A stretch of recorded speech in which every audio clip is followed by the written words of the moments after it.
Great. Thanks, everyone, for coming. I think we're going to have a great panel. We have two panelists who've known each other for years, but this is their debut together on stage, right? As far as you know. So we'll try to make it a memorable experience. Before I introduce them, I think we know that the state of the Affordable Care Act was sort of a burning issue earlier. It's subsided now, but it's getting hot again right now. And this is a timely moment, because just this week there was a new effort to repeal the act that was proposed by a conservative group. And I want to ask you all about what you think of that and if that's going to go anywhere.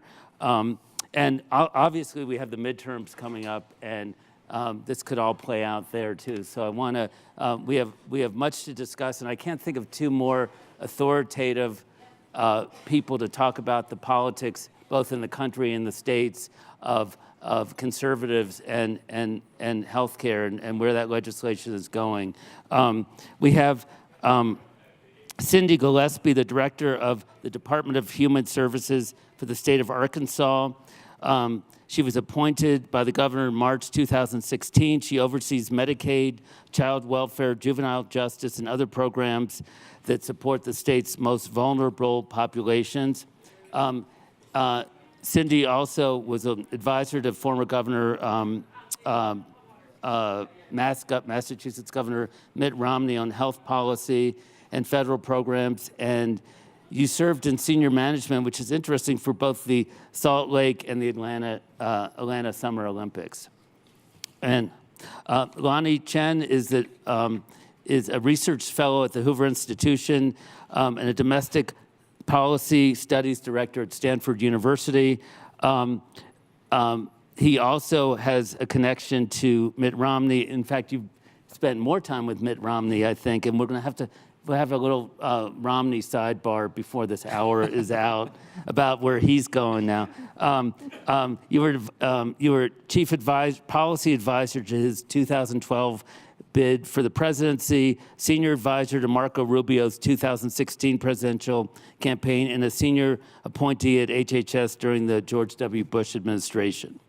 So let's get right to it, and if you could start and just sort of give us the lay of the land of where things stand right now with repeal, not repeal, just the national picture. Sure. So it's great to be here with Cindy. Last year when I was here, I was on stage with Andy Slavitt. I think I agree much more that we agree on than Andy and I agreed on. But anyway, that was a lot of fun. So I'll just offer a couple observations about where I think we are. First of all, if you look at all the polling leading into this election, the thing that I find most striking is that healthcare remains the top issue, or one of the top issues that voters are concerned about.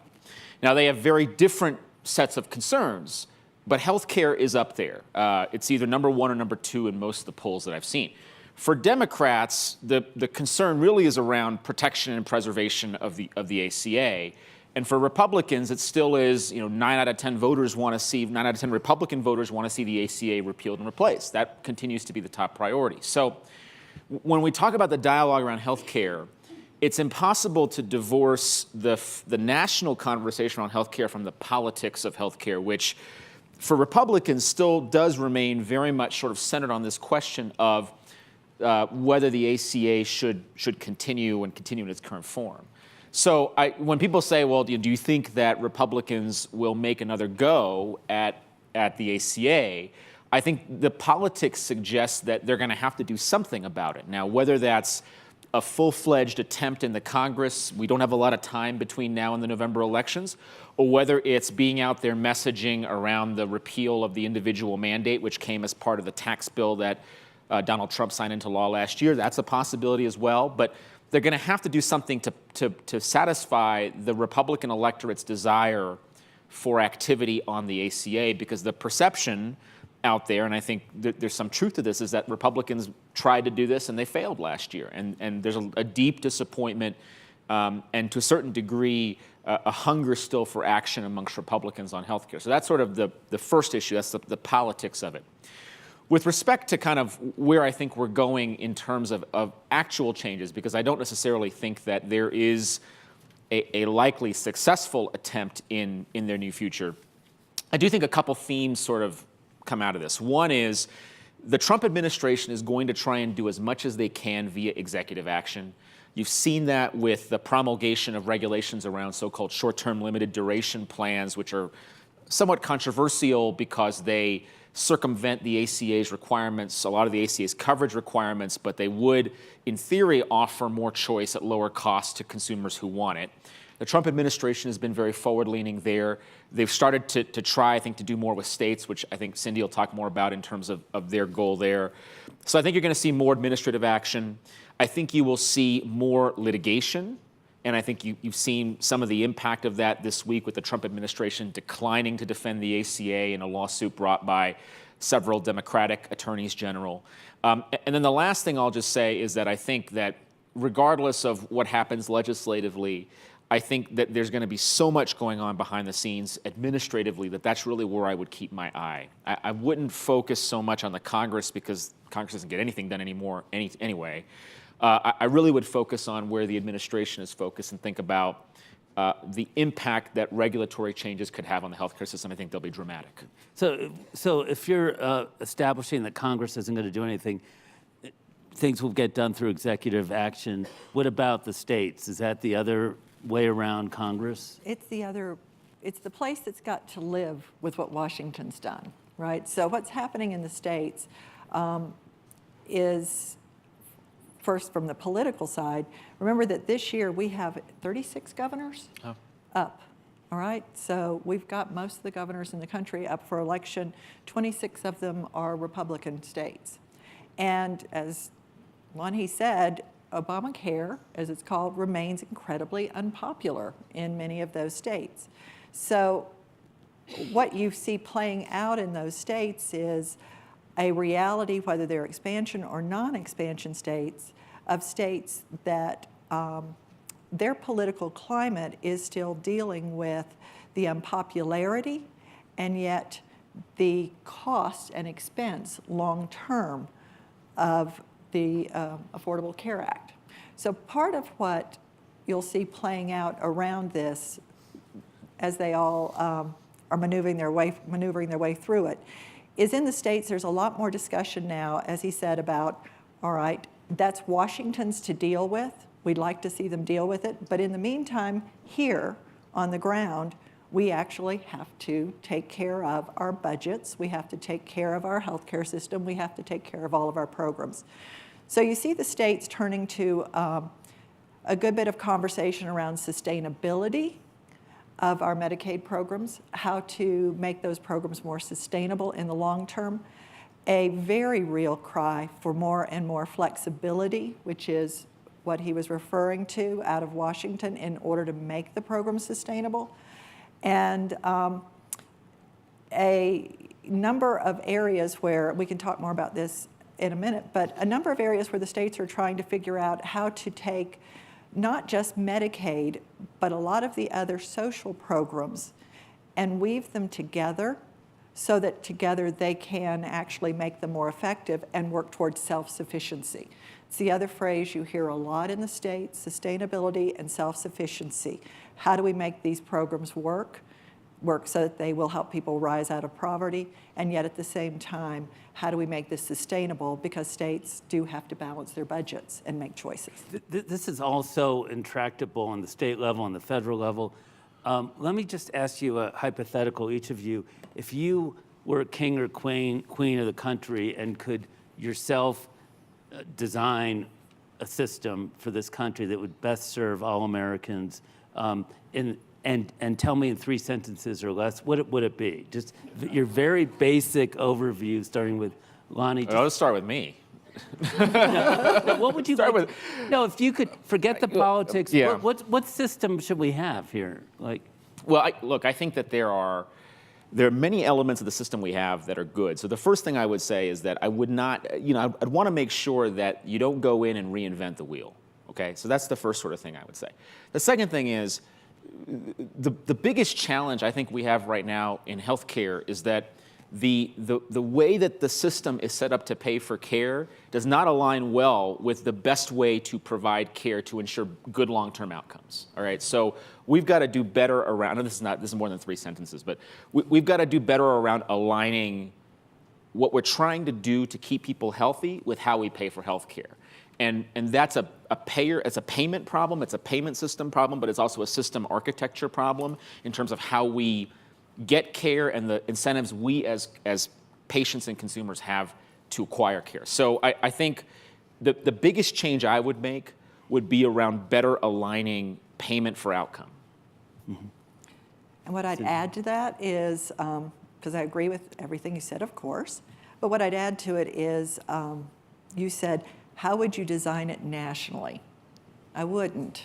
I mean, that's, I think, the biggest difference. I think what we all struggle with out in the states is the idea that from a central command, they can tell all the states how to do healthcare and do it best. It is so very local. You know, as you saw from my background, I worked in Utah, I worked in Massachusetts, I'm now in Arkansas. There's not a lot of commonality about the healthcare system in Massachusetts that we worked with day to day there in Boston, and what I'm working with in rural Arkansas. We do not have the providers, we don't have the infrastructure. 2/3 of my citizens are obese. I mean, it is food insecurity is rampant, all kinds of issues, very different. That has to be recognized, that there has to be the ability for each state to actually design it in a way that it serves their citizens and moves their citizens along a path. Pretty good, even 6 sentences maybe. Okay, we tried. So the repeal efforts, it was such a spectacular failure. I mean, That's one way of describing it, yeah. I mean, I don't know any other way. Was it? Correct. Should Republicans even be talking about it this year politically? I mean, they don't want to be. I mean, I think that it's fair to say that, to the extent that from the perspective of House and Senate leadership, and I don't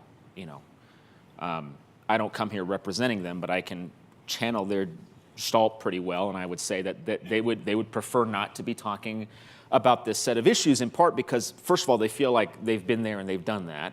But second of all, I think they would much rather focus the conversation around the economy, because that's where they perceive the strength going into the election to be. That having been said, the reason that they would talk about it would be twofold. One is if they don't have a choice, because Chuck Schumer has already said that if the Senate remains in session in August, they're going to have a health care conversation. It's going to be a different health care conversation, one focused around Medicare buy-in and around the need to look at rising premiums. They may not have a choice but have that conversation. I think the second issue is the one that I alluded to earlier, which is that Republican voters are going to demand some kind of action, or they're going to demand at least proof of a good attempt at having done something on the ACA. So I think it won't be out of choice, but it is entirely possible that this conversation will happen again, particularly if they stay in August.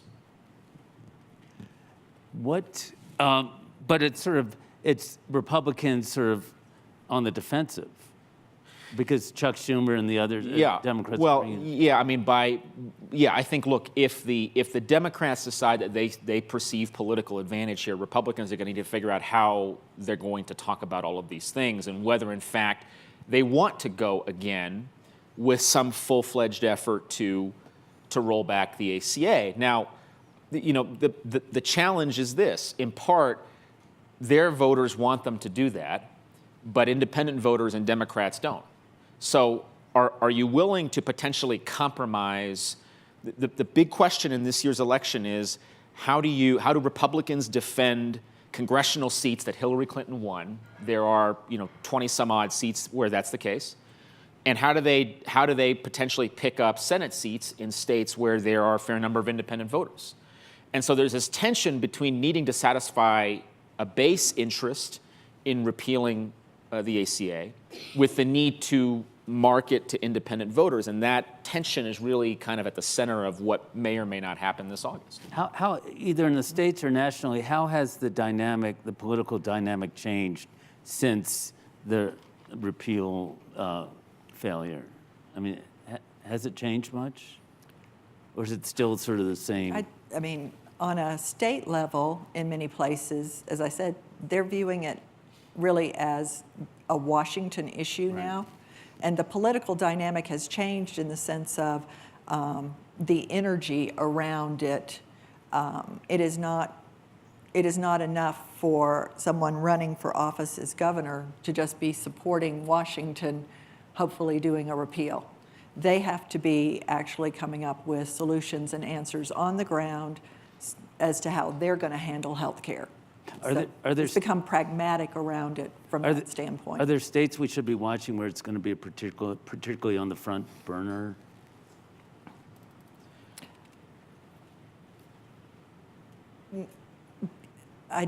There are several that are having more. I'm not into the politics of all the states, so I hate to say that. No, but what you do see is you do see some of the states where it is rising more as an issue as they're merging along. I think so I'm going to shut up. Mm-hmm. How's that? So I think that to the extent, we're into a period now where we are seeing rate filings for insurance plans as we look ahead to 2019.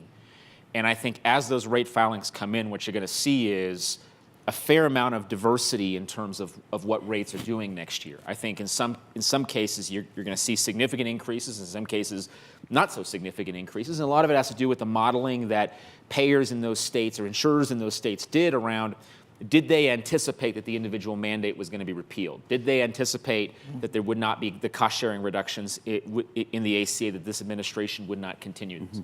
And that will impact the rates. That's all to say that I think in states where you're seeing a lot of activity around rising premiums, healthcare will be an issue. Healthcare reform will be an issue because the front page of those state, local, regional papers is going to be all about healthcare costs rising.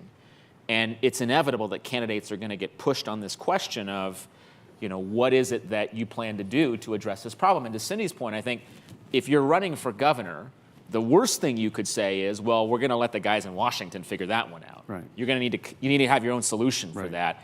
And chances are your messaging is going to be contrary to the messaging that might be coming out of Republicans from Washington. So that tension needs to be addressed. Go ahead. I'm sorry. I was just going to say, and that's where you see more of the states start. I mean, there's a lot more dialogue going on between the Republican states and the Trump administration around flexibility, around ways to use, whether it's 1115 waivers, 1332 waivers, combinations of the two, for all the healthcare wonks in the room, in order to be able to have our own solutions to address these issues and to, as you said, use the administration's flexibility to help us.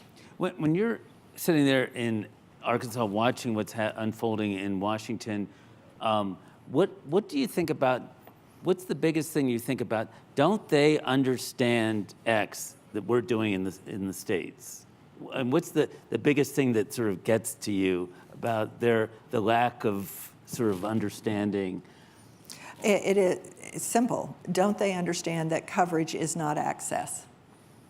Okay. In Arkansas, we have 92% of our citizens covered now. It doesn't mean they actually have access.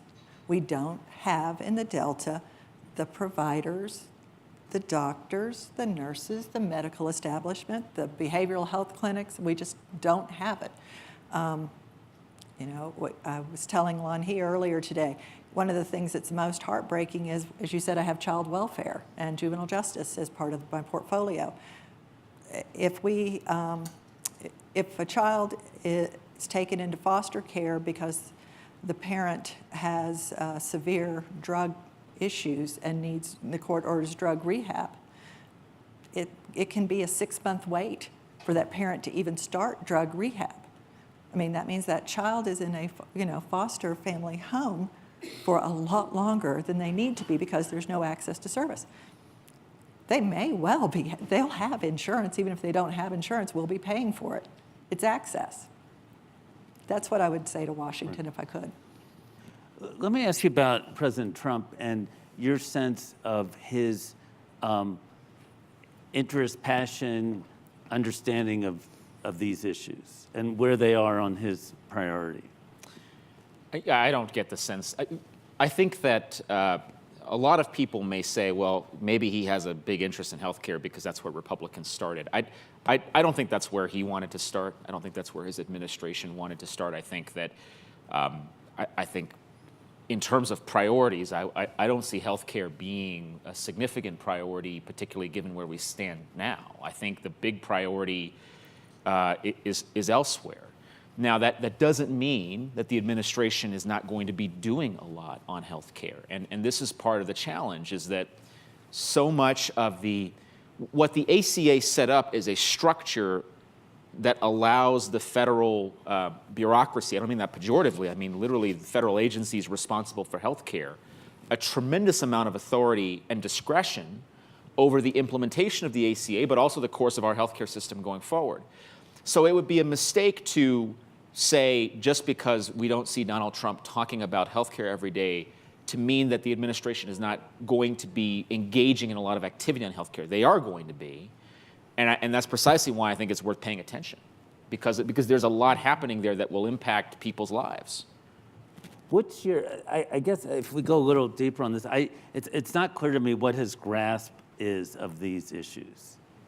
Yeah, and I haven't spoken to the But president. do you think he even understands these issues that you're laying out in a deep way? I wouldn't characterize it that way.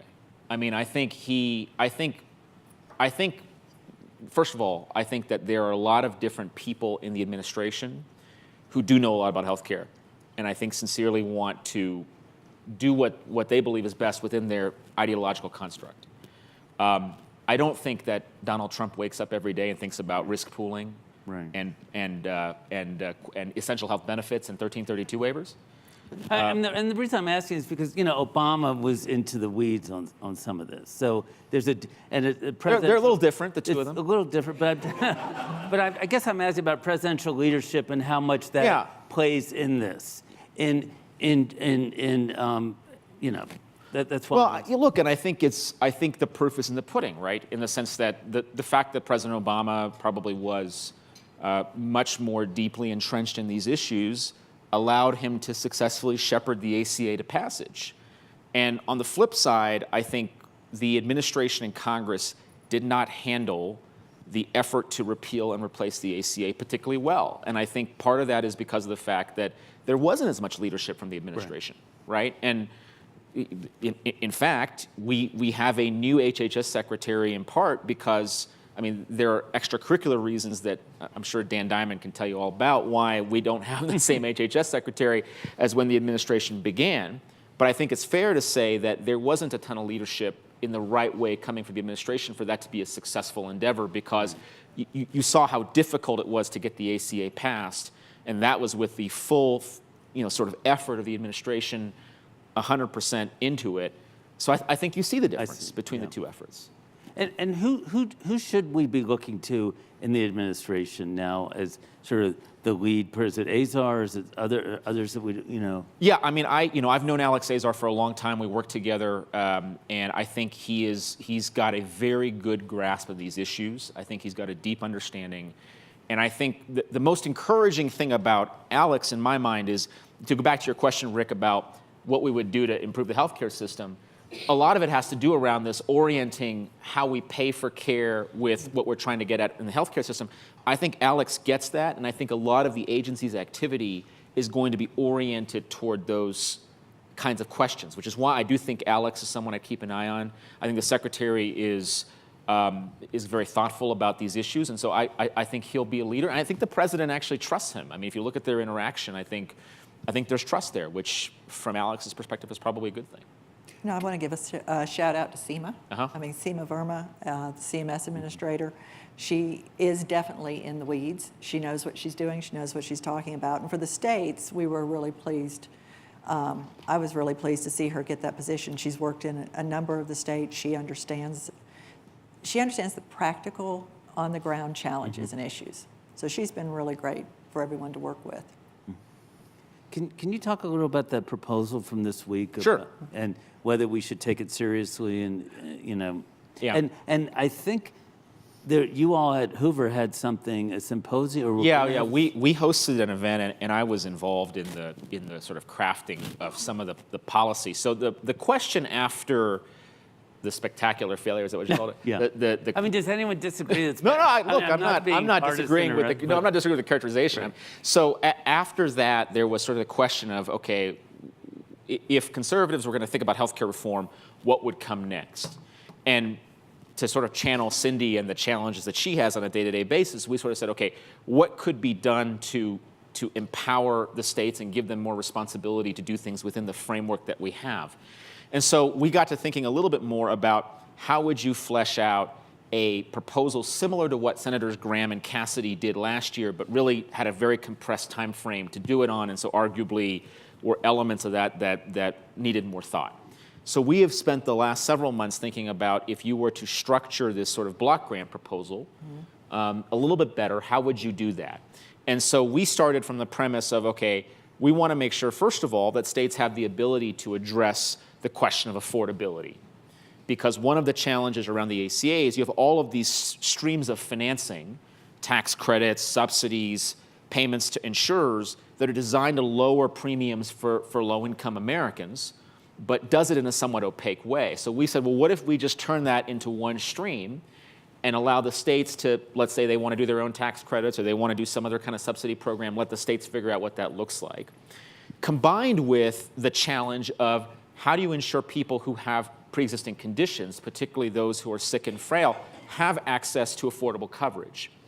And the conservative view on this has always been, well, some form of direct subsidy to people who are higher risk, to the form of high-risk pool or reinsurance, but executed at the state level. So how do you design a block grant that really gives states the responsibility, but also the financing, the appropriate financing to get that done?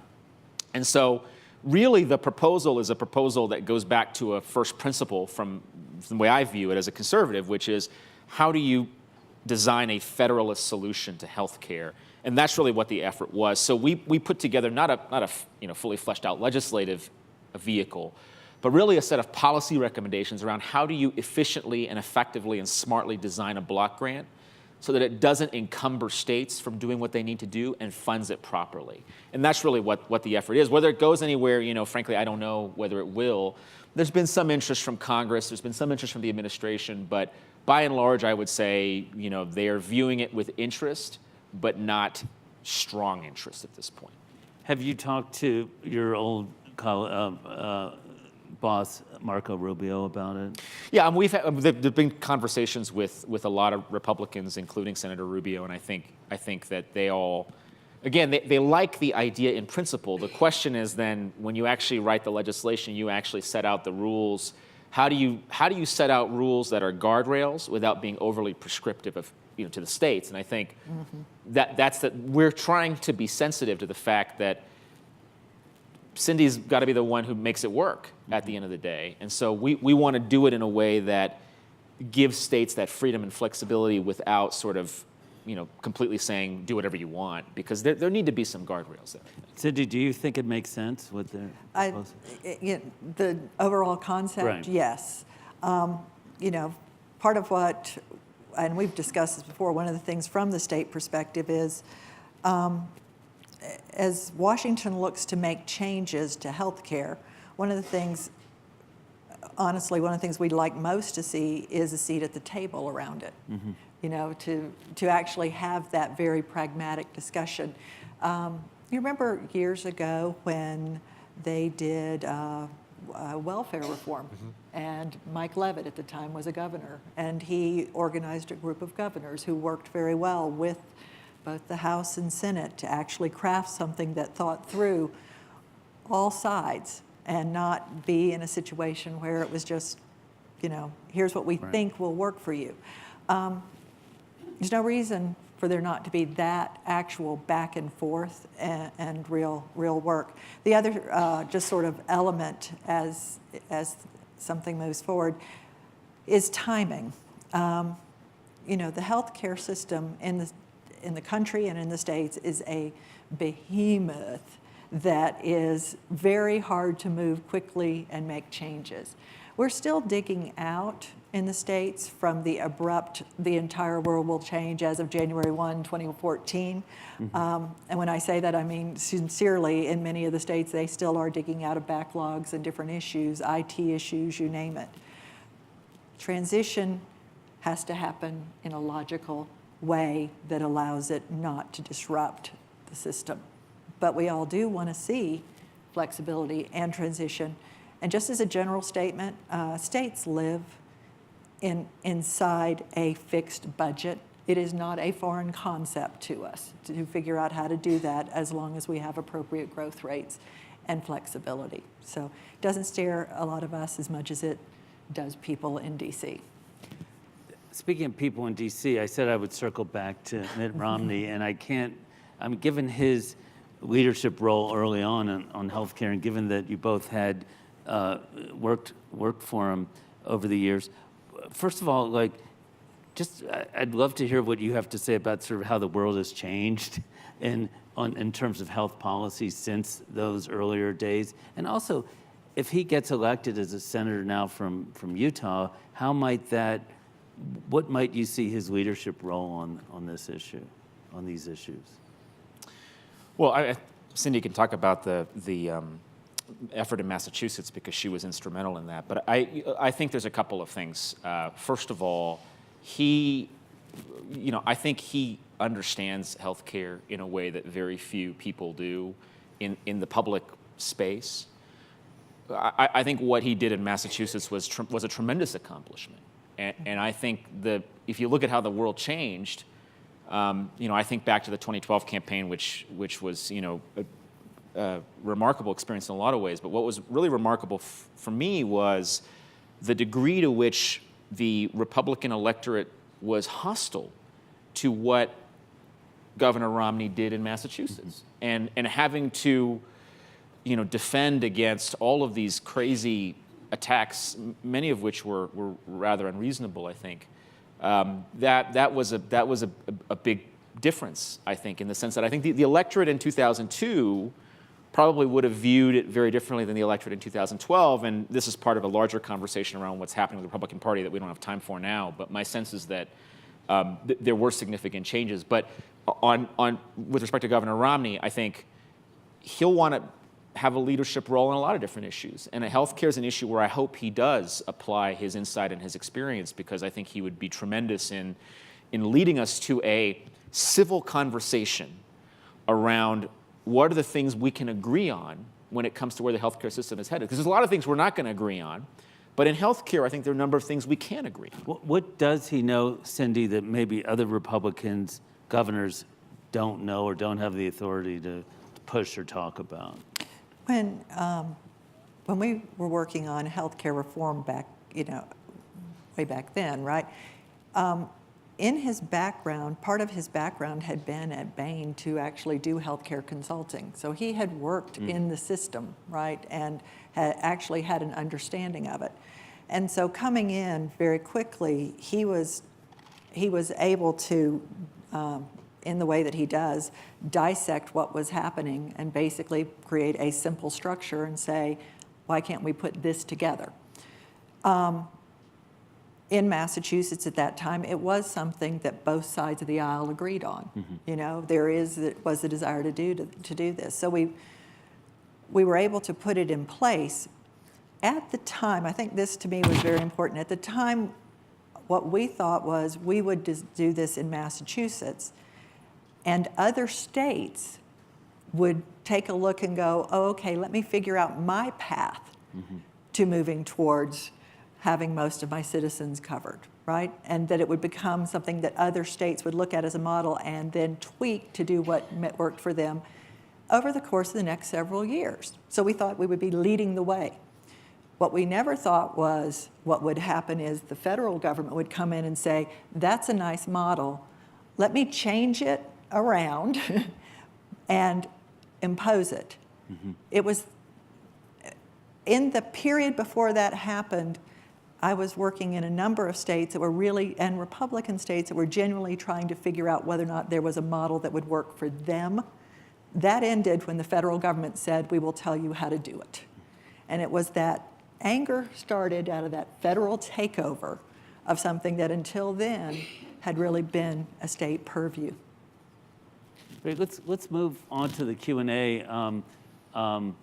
And please, when we call on you, please identify yourself and say and where you're from.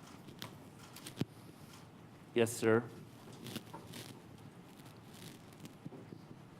My name is Benton Castman, and I'm from Texas. And something that hadn't really been touched, it's been alluded to a little bit, was the publication 502 from the IRS. And that's the deduction when your medical expenses exceed like 7.5% of your income.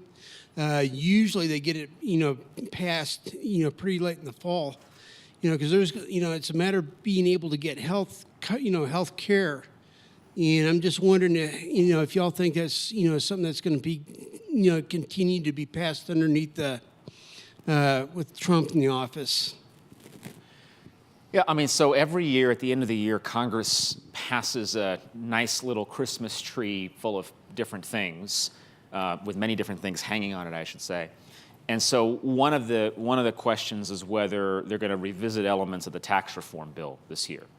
And there were some changes made in the tax reform bill to the treatment of essentially deductions above a certain percentage of adjusted gross income for medical expenses.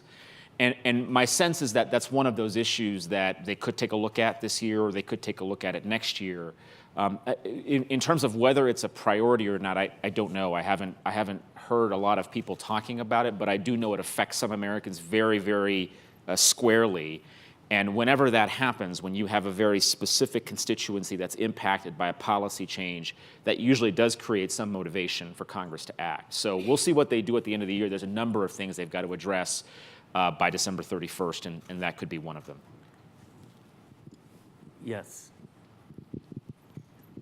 So one of the things that I'm most confused about when thinking about moving to an outcomes-based healthcare system is why we don't shift to also talking about savings in terms of better outcomes rather than just keeping the rhetoric going around healthcare savings cost.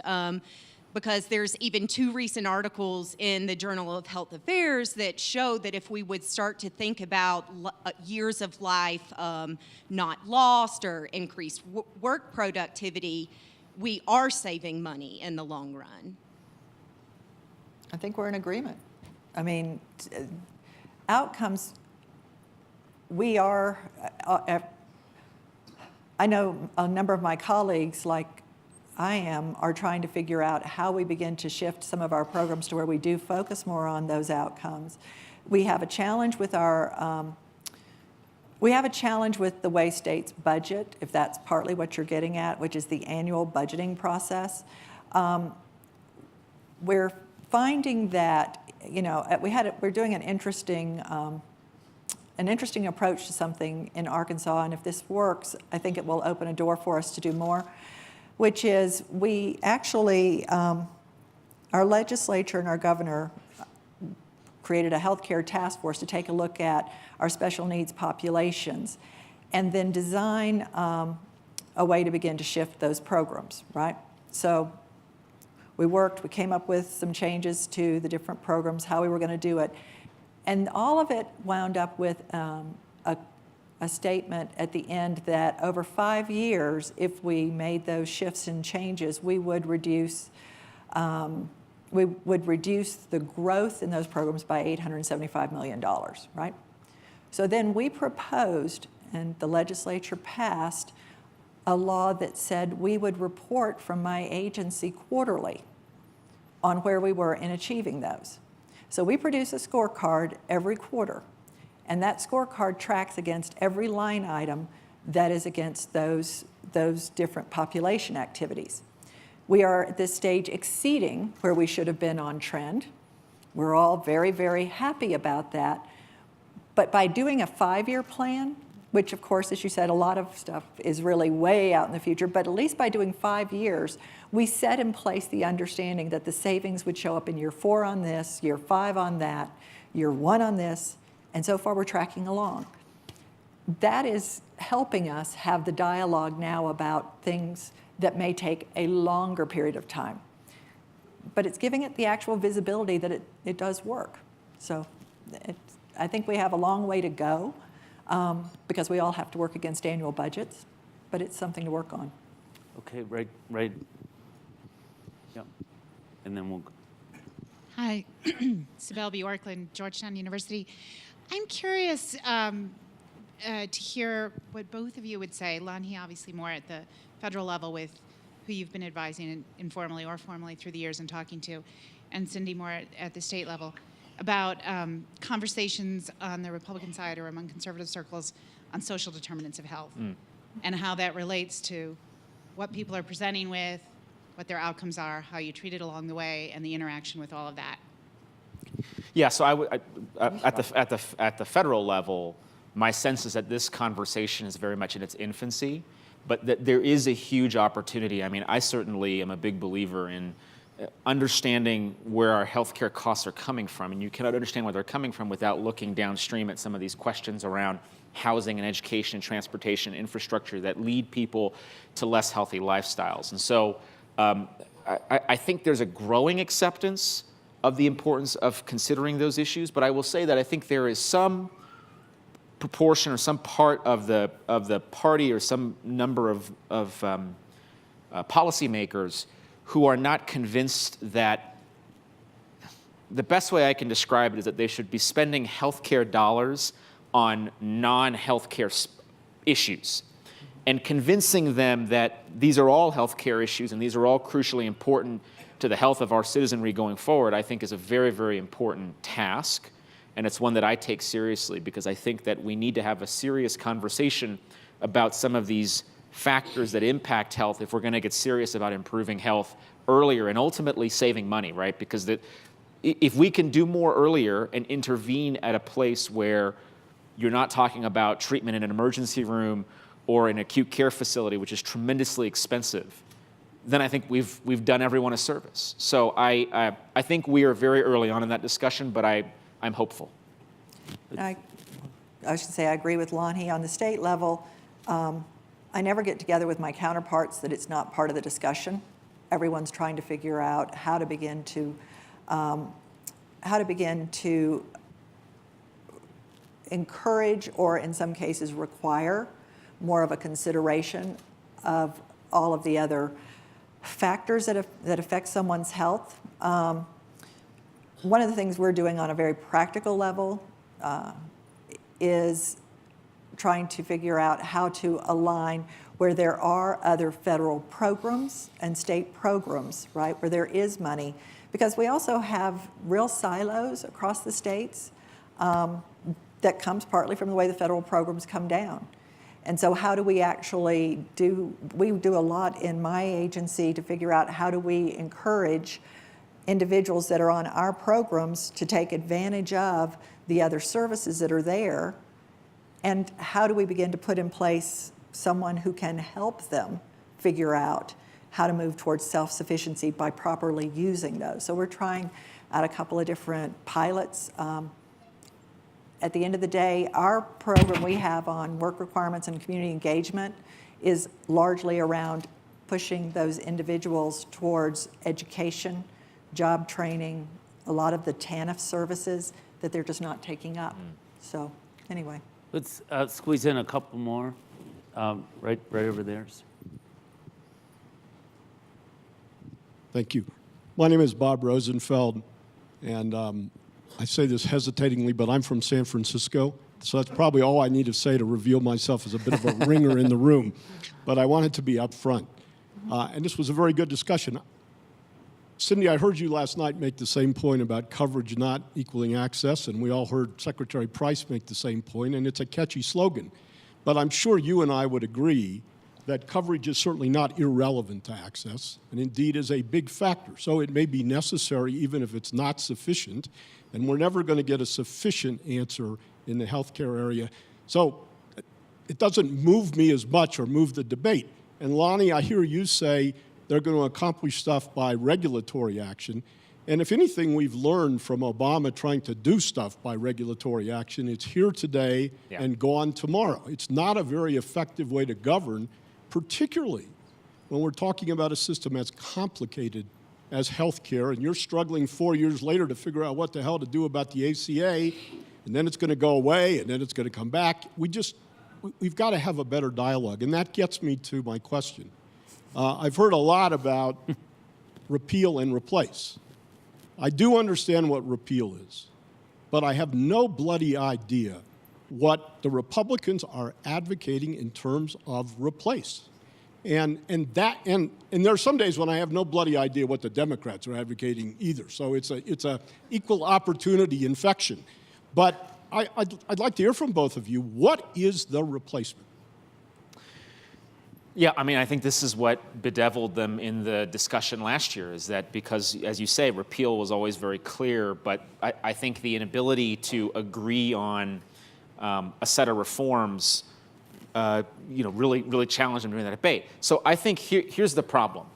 I think Republicans would generally say that the answer is maybe there is not a single reform that they would want to undertake to replace the entirety of the ACA, because that's just not the way that conservative principles would dictate policy should be done. And I think that's the answer.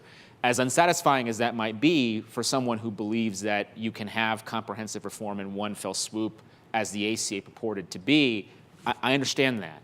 I guess what I would say is the only principle, I think, on which conservatives would ever agree when it comes to a replacement or reform-like chassis would be this federalism component, which is to say, if you have the system you have now under the ACA, and you were to take the funding that flows through the ACA, and instead of distributing it at the federal level, to distribute it more to states and allowing them to execute on policy, that would be the closest you would come to general agreement on what a replacement would look like. But it's not going to be the same species, or even the same, whatever, what's the level above species? Kingdom? Okay, genus. Wouldn't even be the same genus as the ACA, all right? So it has to do with a difference in the way conservatives and progressives think about this issue. But I do think federalism would be the one concept they'd agree on. Let me just jump in and say we have a 2-minute lightning round where I'm going to ask each of you something, and then let you go. And that is one issue that's not the title of this session, but I think I have to ask it because it's out there, and that is drug pricing. And I'm just curious. That's become such an issue. The president's talked about, the Democrats have talked about. Like, who do you think has the upper hand going into the midterms, Republicans or Democrats, on drug pricing as an issue? Do you have a view on that? Go right ahead. Drug pricing continues to be, sort of another issue at the top of voters' lists. I think that what the Trump administration has laid out is enough for Republicans to be able to make an argument that there's something there. I think Democrats will argue that they have their own solution. I think it's a wash. Do you think it's an intractable? Will anything get done? Well, again, it gets back to the question of whether we like action via regulation, because the Trump administration's agenda does not require Congress to execute at all, because they basically have no faith that Congress can execute. I think there are a couple interesting questions there about, for example, whether they're able to require manufacturers to disclose list prices. That would be pretty significant in my mind. The other question is are they able to migrate more of the Part B stuff into Part D, more from the sort of traditional part of Medicare into the prescription drug benefit? I think that could have some impact as well. But it's all administrative. So whatever they do could easily be overturned 2 years from now or 6 years from now. And my final question is, I'm curious if there's any area of disagreement between you two on where Republicans should go on health policy. Is there any?